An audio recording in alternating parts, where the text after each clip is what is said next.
Dalam membangun sebuah perusahaan, terdapat 3 pilar utama yang menjadi fondasinya. Secara prinsipil, ketiga pilar ini disebut sebagai 3 aset utama perusahaan. Pilar daripada berdirinya sebuah perusahaan. Ya. Secara prinsipal kita membagi dalam 3 pilar yang disebut dengan the 3 principal asset, ya, di dalam membangun sebuah perusahaan. Ya. Nah, dari 3 principal asset itu pastinya yang listed pertama yaitu adalah owner atau investor atau pemilik sebuah perusahaan. Karena kenapa? Karena dengan adanya investor atau pemilik perusahaan, mereka lah yang membangun sebuah perusahaan. Nah, setelah investor atau owner membangun sebuah perusahaan, maka berdirilah sebuah perusahaan. Nah, itu baru disebut dengan the first pilarnya atau the first principal asset. Nah, selanjutnya kita berbicara aset yang kedua. Aset yang kedua itu adalah karyawan atau employee. Ya, apa artinya dan kenapa employee menjadi aset yang kedua pada saat tahap pembangunan dan berdirinya sebuah perusahaan? Nah, kita di sini berpikir adalah karyawan lah yang akan menjalankan roda perusahaan. Tidak mungkin dong owner kesini atau owner kesini untuk serving kopi pagi ke tamu dan yang lain bersihin kamar, tidak mungkin dong. Nah, disitulah kita sebut dengan employee itu sebagai the second principal asset atau karyawan sebagai aset yang kedua. Nah, selanjutnya adalah aset ketiga. Setelah berdirinya sebuah perusahaan dan adanya karyawan yang bertanggung jawab terhadap menjaga perusahaan itu, ya, dengan ya kita anggap karyawan itu bermacam-macam divisi kalau bicara hotel, ya. Nah, maka apa yang berikutnya diharapkan adalah customers dong. Maka customers itu menjadi the third principal asset atau aset yang prinsip yang nomor 3, pilar yang ketiga. Nah, setelah seiring dengan waktu berjalannya sebuah perusahaan, saya akan meletakkan customers sebagai principal asset yang pertama. Kalau misalnya tidak customers itu ada, bagaimana bisnis itu bisa berjalan? Maka di situ berlakulah our customers then become the first principal asset yang memberikan bisnis kepada perusahaan. Ya.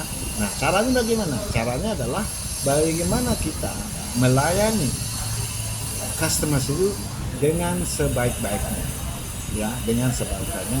Nah, kalau kita berbicara perusahaan hotel atau restoran, maka kita membaginya menjadi 2, yaitu yang disebut dengan in-marketing. Nah, apa itu in-marketing?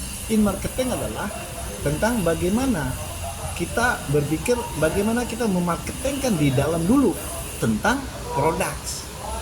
Ya, kalau kita berbicara products ada 2. Provide your customers dengan excellent product, baik itu hotel rooms, baik itu makanan, nah yang lainnya. Nah, yang kedua disebut dengan provide your customers dengan excellent customer service. Nah, kalau in marketing ini kita sudah jalankan dengan benar, maka apa yang terjadi adalah the customers akan membantu kita promoting our property dengan memberikan apa? Memberikan review. Ya, review yang bagus, positif. Tanpa kita menjalankan in marketing dengan benar, mustahil kita akan mendapatkan customers review yang bagus, gitu loh. Ya, jangan kita ujuk-ujuk kita berbicara kenapa kok jelek reviewnya. Nah, tapi harus kita melihat ke dalam dulu, yaitu benahi tentang in-marketingnya itu, yaitu produk dan customer service. Nah, selanjutnya adalah itu yang disebut dengan the principal asset pertama setelah bisnis itu berjalan, itu our customer. Nah, sehingga kalau customer sudah puas dengan baik itu produk dan pelayanan, maka menciptakan bisnis yang sustainable kepada perusahaan. Nah, begitu menciptakan bisnis yang sustainable, maka yang kita menuju ke prinsipal aset kedua, yaitu adalah our employee. Nah, berbicara employee, itu kita harus berpikir tentang bagaimana kita mampu untuk memberikan terhadap hak ya karyawan, paling tidak minimum apa yang menjadi standar daripada pengupahan. Kalau kita berbicara let's say di Badung, kalau misalnya UMP-nya misalnya 3, sekian, kasihlah haknya itu ya. Nah, sehingga kita akan melihat bahwa karyawan itu diperlakukan equal ya, sesuai dengan apa yang menjadi peraturan. Yang kedua, kalau kita memperlakukan service charge ya, berapapun komitmen kita mengaplikasikan service charge itu kepada customers, berikanlah hak mereka. Jangan pernah perusahaan itu ya memotong hak mereka ya, sehingga employee itu juga akan melihat bahwa perusahaan itu fair ya, adil ya, sehingga value daripada karyawan itu terpenuhi, sehingga karyawan itu akan juga loyal, menciptakan loyalitas ya terhadap perusahaan. Nah, kalau dua prinsipal aset ini sudah jalan dengan benar, maka baru kita kembali kepada prinsipal aset yang pertama tadi, yaitu owner. Yaitu adalah kalau bisnisnya bagus, karyawannya happy, bisnisnya bagus, maka apa yang terjadi adalah kita mampu untuk memberikan ya a proper profitability kepada perusahaan.